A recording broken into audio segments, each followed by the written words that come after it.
जय हिंद आप सभी को। आज हम लोग देखने वाले हैं डेसिमल के एक्सरसाइज 8.1 को। ठीक, इससे पहले हम लोगों ने डेसिमल को लिखते कैसे हैं, क्या मतलब होता है, डिस्कस कर चुके हैं। जो भी उस क्लास को नहीं देखो एक बार उस क्लास को देख लो ताकि इजी हो। ठीक, आज देखते हैं वो चीज ग्रेटर। जो यहाँ पे कुछ क्वेश्चंस यहाँ पे लिखे हुए हैं जहाँ पे कंपेयर किया जा रहा है कि कौन सी वैल्यू जो है ग्रेटर है। क्लियर। तो ग्रेटर लेस देन के लिए यहाँ पे कोई भी यूनिट मेजर नहीं किया हुआ है, मतलब ये रुपीज है, सेंटीमीटर है, बस अपने को ये बोलना है कि जो नंबर यहाँ पे लिखे हैं वो कौन सा बड़ा है। क्लियर। तो इजी था, हम लोगों ने ये समझ लिया था कि डेसिमल के जो लेफ्ट साइड की वैल्यू है पहले उसको देखना है, अगर वो इक्वल है या कम ज्यादा है तो उसी में हम लोग का डिसीजन हो जाए कि कौन सी वैल्यू बड़ी और कौन सी छोटी है। अगर उसमें इक्वल हो जाता फिर हम लोग डेसिमल के राइट साइड मूव होंगे और पहले 10th प्लेस को देखेंगे, फिर 100th प्लेस को देखेंगे, उसके बाद 1000th प्लेस को देखेंगे। इस तरीके से जो है अपनी वैल्यू जो है आगे बढ़ती जाएगी और कंपेयर होता जाएगा।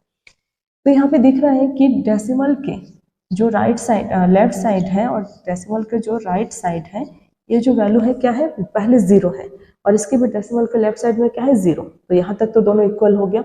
अब डेसिमल के लेफ्ट साइड में क्या है 3 और इसमें राइट साइड में, और डेसिमल के राइट साइड में यहाँ पे क्या है 4।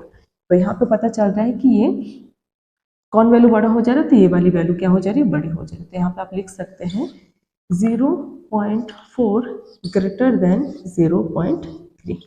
क्लियर। क्योंकि अगर इसको मैं डेसिमल से फ्रैक्शन में चेंज कर लूंगी तो ये क्या हो जाएगा 3/10 और ये भी क्या हो जाएगा 4/10।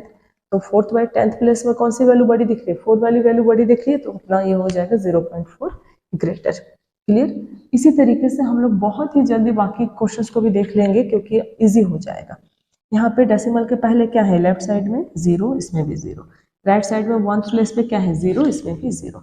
उसके बाद हम लोग 100th प्लेस में देखेंगे तो इसमें क्या है 7, इसमें 2, तो ये वाली वैल्यू बड़ी है तो ये हो जाएगा 0.07 इज ग्रेटर देन 0.02। क्लियर। अब देखिए इसमें ये वाला वैल्यू तो दिख रहा है कि जो 3 है ये कंप्लीट इंटीजर वैल्यू दिया हुआ है, यहाँ पे कोई डेसिमल या कुछ और लिखा हुआ नहीं है, मतलब 3 जो है कंप्लीट नंबर है। तो ये यहाँ पे 3 क्या हो जा रहा है, ग्रेटर हो जा रहा है 0.8। क्लियर। बहुत आसान है।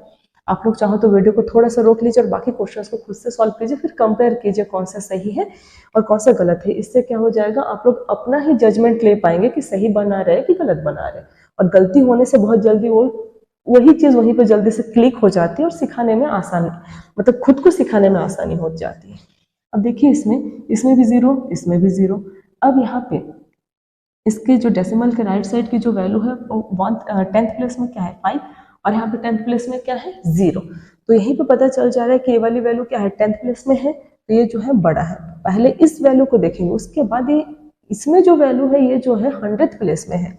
तो हम लोग 100th प्लेस में जाने से पहले अपने पास क्या मिल गया है 10th प्लेस की वैल्यू मिल गई और जिससे पता चल रहा है कि ये वाली वैल्यू क्या है, बड़ी है। तो 0.5 इज ग्रेटर देन 0.05। क्लियर हुआ। अब देखते हैं ई नंबर। ई नंबर में है 5.23 और 1.23 और 1.2।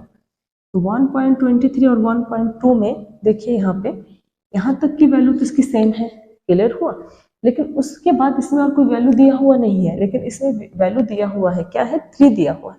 अगर इसी को आप लोग रुपीस में सोचेंगे तो कैसे हो जाएगा 1 रुपीज 23 पैसा और ये क्या हो जाएगा 1 रुपीज 20 पैसा। तो जाहिर सी बात है आपके पास 3 पैसा ज्यादा हो जा रहा है, यही समझ में आ रहा है यहाँ पे। तो ये वाली वैल्यू क्या हो जाएगी, greater than compare to 1.2। Clear.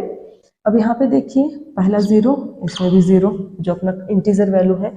उसके बाद यहाँ पे क्या है 10th प्लेस में 0, यहाँ पे 10th प्लेस में क्या है 1। तो यही से जो है इसकी वैल्यू क्या हो जा रही है, ज्यादा और कम समझ में आ जा रहा है। तो यहाँ पे ही अगर अपने को बड़ी और छोटी वैल्यू मिल जाती है तो आगे जाने की जरूरत नहीं पड़ेगी, क्योंकि ये 10th प्लेस पहले डिसाइड करेगा कि आने वाली जो वैल्यू है वो उसकी भी फ्रैक्शन टर्म है। ठीक। तो ये क्या हो जाएगा, यहाँ पे ये वाली वैल्यू अपनी हो जाएगी बड़ी। 0.19 इज ग्रेटर देन 0.099।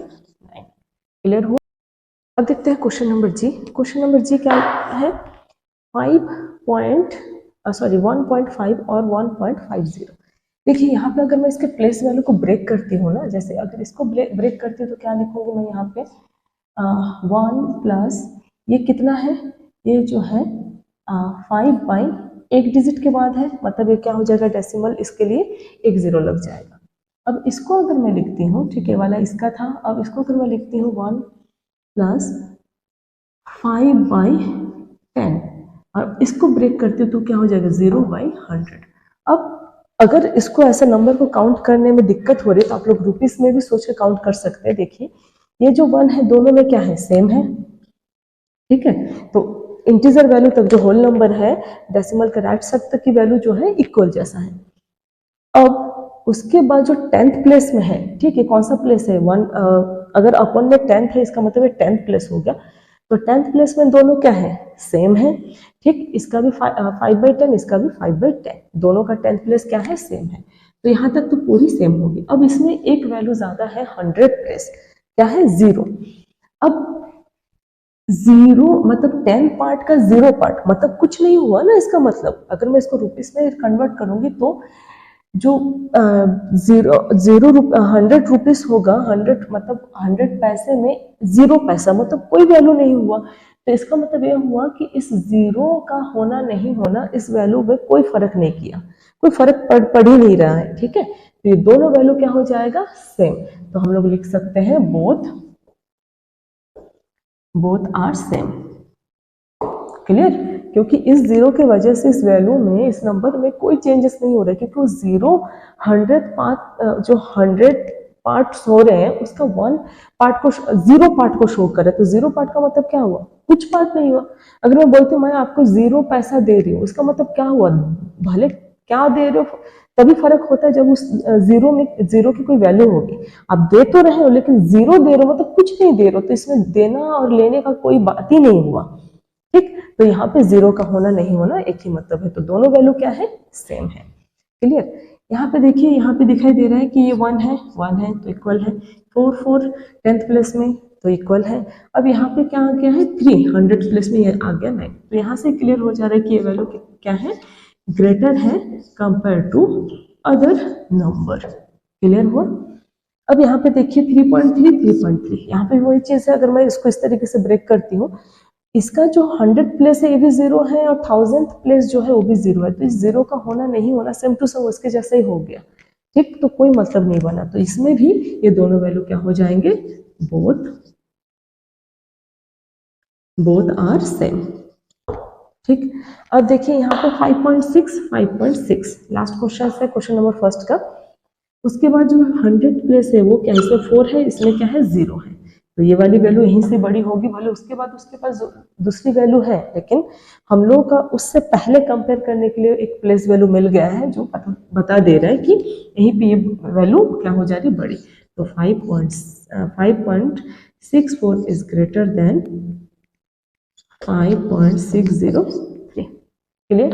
अब क्वेश्चन नंबर 2 में इसमें जो है आप खुद से कुछ ऐसे अलग अलग वैल्यू लीजिए, कोई भी डेसिमल में लीजिए और कंपेयर कीजिए कि वो वैल्यू इक्वल है कि नहीं है, या फिर इक्वल है तो कैसे इक्वल है, नहीं है तो क्यों नहीं है, खुद से जो है उसको डिस्कस कीजिए, तो इजीली जो है आप लोग समझ पाएंगे। तो खुद से 5 एग्जाम्पल लीजिए और सॉल्व कीजिए। क्वेश्चन नंबर में आपको खुद से सॉल्व करने हैं।